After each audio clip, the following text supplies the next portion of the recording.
नमस्कार दोस्तों, India speaks daily के अंतर्राष्ट्रीय न्यूज बुलेटिन में आपका बहुत बहुत स्वागत है। मैं हूं आपके साथ रति अग्निहोत्री। इस बुलेटिन में हम आपको लगातार जोड़ते रहेंगे देश विदेश की तमाम खबरों के साथ और आपको बताते रहेंगे कि विश्व के बदलते भू राजनीतिक समीकरणों में ये खबरें क्या महत्व रखती हैं। हमारा विशेष फोकस ऐसी खबरों पर भी रहेगा जो कि इस वैश्विक मंच पर भारत के बढ़ते हुए वर्चस्व को दर्शाती हैं। तो आज के बुलेटिन का फोकस रहेगा भारत और अमेरिका के द्विपक्षीय संबंधों पर, खासकर कि जो बाइडेन काल में जिस प्रकार से ये संबंध, दोनों देशों के संबंध आगे बढ़ रहे हैं और विशेषकर कि जो इंडो पैसिफिक क्षेत्र में चीन का बढ़ता वर्चस्व है उसको काउंटर करने के लिए अमेरिका और भारत की स्ट्रैटेजिक पार्टनरशिप किस प्रकार से आगे बढ़ रही है, उसके बारे में हम आज इस बुलेटिन में चर्चा करेंगे। तो क्वाड ग्रुपिंग के देशों के प्रमुखों के बीच की पहली शिखर वार्ता वर्चुअल मीडियम से संपन्न हुई, यानी प्रधानमंत्री मोदी, जापान के प्रधानमंत्री योशिहिदा सुगा, अमेरिका के राष्ट्रपति जो बाइडेन और ऑस्ट्रेलिया के प्रधानमंत्री स्कॉट मॉरिसन के बीच की वर्चुअल बैठक। तो क्वाड देशों के प्रमुखों के बीच पहली बार इस प्रकार के शिखर सम्मेलन का होना इस बात को दर्शाता है सांकेतिक रूप से कि जो क्वाड है एक संगठन के तौर पर वो और भी सशक्त होता जा रहा है और चीन को क्वाड जो संगठन है वो चीन को एक जिसको कहते हैं स्पष्ट साफ संदेश दे रहा है कि इंडो पैसिफिक क्षेत्र में जो बढ़ता वर्चस्व है चीन का उसको रोकने के लिए क्वाड देशों का की जो ग्रुपिंग है वो और भी मजबूत होगी और आगे चल के शायद बहुत जल्दी एक औपचारिक संगठन का रूप भी धारण कर ले। अमेरिका के रक्षा सचिव लॉयड ऑस्टिन अगले हफ्ते भारत आने वाले हैं। तो लॉयड ऑस्टिन जो है रक्षा मंत्री राजनाथ सिंह के साथ उनकी वार्ता होगी और खबरों के अनुसार लॉयड ऑस्टिन का भारत दौरा 19 से 21 मार्च तक रहेगा। इसके अलावा अमेरिकी रक्षा सचिव लॉयड ऑस्टिन जापान और दक्षिण कोरिया भी जाएंगे। तो जो बाइडेन सरकार के बनने के बाद, उसकी शपथ ग्रहण समारोह के बाद ये पहला अवसर होगा कि जो बाइडेन सरकार का कोई कैबिनेट मंत्री, कोई वरिष्ठ मंत्री इस प्रकार भारत में उच्च स्तरीय वार्ता के लिए आ रहा है, भारत यात्रा पर आ रहा है। और ये बात भी बेहद महत्वपूर्ण है, इसकी टाइमिंग भी बेहद महत्वपूर्ण है कि जो क्वाड देशों का शिखर सम्मेलन हुआ उसके मात्र एक हफ्ते बाद ये मीटिंग होगी, लॉयड ऑस्टिन भारत आएंगे। तो भारत अमेरिका के कूटनीतिक संबंधों के दृष्टिकोण से तो ये बेहद महत्वपूर्ण है ही, लेकिन साथ ही जैसा कि हमने कहा इंडो पैसिफिक क्षेत्र में चीन के बढ़ते वर्चस्व को काउंटर करने के लिहाज से भी ये बेहद महत्वपूर्ण है। लॉयड ऑस्टिन की भारत यात्रा जो है वो चीन के लिए भी एक मैसेज होगी, क्योंकि एक स्वतंत्र फ्री इंडो पैसिफिक के विजन को कैसे आगे ले जाना है इस पर भी लॉयड ऑस्टिन राजनाथ सिंह के साथ विशेष रूप से चर्चा करेंगे।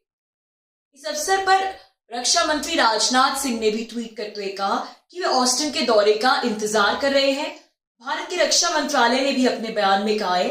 कि लॉयड ऑस्टिन की पहली विदेश यात्रा में भारत आना दोनों देशों के बीच की स्ट्रैटेजिक पार्टनरशिप को दर्शाता है और इसके अलावा इस यात्रा के दौरान दोनों देशों के बीच के रक्षा, व्यापार और उद्योग को और भी मजबूत करने पर फोकस रहेगा। इस मुद्दे पर बातचीत होगी। पूर्वी लद्दाख से सटी एलओसी के पैंगोंग त्सो झील के उत्तर और दक्षिणी क्षेत्रों में पहले चरण का जो डिसएंगेजमेंट हुआ है वो डिसएंगेजमेंट भले ही जरूर हो गया हो, लेकिन अभी भी कई इलाके ऐसे हैं जहां दोनों देशों के बीच, मतलब भारत और चीन के बीच टकराव की स्थिति बनी हुई है। तो अमेरिका लगातार चीन की आक्रामक और विस्तारवादी नीतियों का विरोध करता है, यहां तक कि जरूरत के समय एलएसी पर तैनात भारतीय सैनिकों के लिए अमेरिकी सेना ने अपने विंटर क्लोथिंग और टेंट तक मुहैया कराए थे, यानी लॉजिस्टिक्स के स्तर पर भी एलओसी पर तैनात भारतीय सेना की मदद की थी अमेरिका ने। और भारत और चीन के बीच पैंगोंग त्सो क्षेत्र में जो डिसएंगेजमेंट की जब से बातचीत चल रही है और जिस प्रकार से डिसएंगेजमेंट शुरू हो गया है उसके बावजूद भी भारत की नजर लगातार चीन पर बनी हुई है। भारत लगातार चीन को ऑब्जर्व कर रहा है कि चीन किस प्रकार से इस चीज को आगे ले जा रहा है, लेकिन साथ ही अमेरिका की नजर भी चीन पर बनी हुई है और इस लिहाज से भी अमेरिकी रक्षा सचिव लॉयड ऑस्टिन की भारत यात्रा बेहद महत्वपूर्ण है। अमेरिका की तरफ से जो बयान आया है उसमें भी स्पष्ट तौर पर कहा गया है कि लॉयड ऑस्टिन की इंडो पैसिफिक देशों की यात्रा का उद्देश्य रक्षा संबंधों को मजबूत करने के अलावा अंतर्राष्ट्रीय नियमों, कानूनों और मानदंडों के लिए अमेरिका की प्रतिबद्धता को और सुदृढ़ करना है। तो जब अमेरिका अंतर्राष्ट्रीय नियमों, कानूनों और मानदंडों की बात कर रहा है तो संकेत स्पष्ट है। संकेत एक ऐसे देश की तरफ है जिसने इन अंतर्राष्ट्रीय नियमों, कानून और मानदंडों को ताक पर रखा हुआ है, यानी संकेत जो है वो चीन की तरफ है। तो अमेरिका भी अपने स्टेटमेंट में भारत के, जब लॉयड ऑस्टिन आने वाले हैं उसके रक्षा सेक्रेटरी भारत में, तो अपने स्टेटमेंट में वो चीन की बात कर रहा है। तो ये बात बेहद महत्वपूर्ण है कि भारत और अमेरिका की रक्षा क्षेत्र में जो साझेदारी है उस पर एक ऐसे समय पर फोकस किया जा रहा है जब एक क्वाड, एक ग्रुपिंग के तौर पर और भी सशक्त हो रही है, मजबूत हो रही है और शायद बहुत जल्द एक औपचारिक संगठन बनने की राह पर अग्रसर है। और इसी समय अमेरिकी राष्ट्रपति जो बाइडेन की सरकार भारत के रक्षा क्षेत्र में आत्मनिर्भर बनने की मुहिम में उसकी मदद भी करेगी।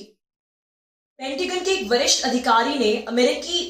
सांसदों की एक समिति के समकक्ष कहा कि जो बाइडेन की सरकार भारत को अपना रक्षा औद्योगिक आधार विकसित करने में भी मदद कर रही है। हिंद प्रशांत सुरक्षा से जुड़े मामलों के कार्यकारी सहायक रक्षा सचिव डेविड हेल्वे ने सांसदों से कहा, हथियार और साजो सामान मुहैया कराने के लिए हम भारत के साथ सैन्य एवं तकनीकी सहयोग को और गहरा करने की कोशिश कर रहे हैं, प्रयास कर रहे हैं, ताकि हम परस्पर सहयोगी सुरक्षा बलों और क्षमताओं का निर्माण कर सकें और भारत के रक्षा औद्योगिक आधार विकसित करने में उसकी मदद कर सकें। संकेत साफ है, चीन के बढ़ते वर्चस्व को काउंटर करने के लिए इंडो पैसिफिक में उसकी जो विस्तारवादी नीति है उस पर किसी प्रकार का अंकुश लगाने के लिए अमेरिका भारत को एक प्रबल साझेदार के रूप में देख रहा है और इस लिहाज से इसीलिए रक्षा क्षेत्र में उसकी हर संभव मदद करने के लिए अमेरिका तैयार है। कुछ समय पहले अमेरिका के पूर्व राष्ट्रपति डोनाल्ड ट्रंप का एक रक्षा क्षेत्र से जुड़ा, इंडो पैसिफिक विजन से जुड़ा एक डॉक्यूमेंट डिक्लासिफाई हो गया था। ये समय से पहले ही डॉक्यूमेंट डिक्लासिफाई कर दिया गया था और ये जो क्लासिफाइड डॉक्यूमेंट था ये अमेरिका के इंडो पैसिफिक विजन की बात करता है और इस डॉक्यूमेंट में भी इस बात पर खासा जोर था, खासा फोकस था कि किस प्रकार से चीन के वर्चस्व को चुनौती देने के लिए, चीन को काउंटर करने के लिए, चीन के एम्बिशंस को रोकने के लिए अमेरिका भारत को एक प्रबल साझेदार के रूप में देख रहा है और इसके लिए वो रक्षा क्षेत्र में भारत के साथ बहुत सी साझेदारी करने के लिए और हर संभव मदद करने के लिए भारत की तैयार है। और इस मुद्दे को लेकर अब लगता है कि जो बाइडेन सरकार का विजन भी यही है। तो जो लॉयड ऑस्टिन और रक्षा मंत्री राजनाथ सिंह के बीच मीटिंग होने वाली है, हालांकि वो रक्षा मंत्री राजनाथ सिंह के अलावा और भी वरिष्ठ मंत्रियों से मिलेंगे, उनकी मुलाकात होगी, लेकिन ये जो लॉयड ऑस्टिन की अगले हफ्ते भारत यात्रा होने वाली है, जो बैठक होने वाली है, उसको भारत और अमेरिका के रक्षा संबंधों के परिप्रेक्ष्य में तो देखना ही चाहिए, लेकिन इंडो पैसिफिक में जो चीन का बढ़ता वर्चस्व है उसे काउंटर करने के लिए अमेरिका किस प्रकार से भारत को एक पार्टनर के रूप में देख रहा है, इसके परिप्रेक्ष्य में भी इस यात्रा को देखना जरूरी है। तो दोस्तों, आज के लिए बस इतना ही। बहुत जल्द आपसे फिर मुलाकात होगी कुछ नई खबरों के साथ। तब तक के लिए अनुमति दीजिए। नमस्कार।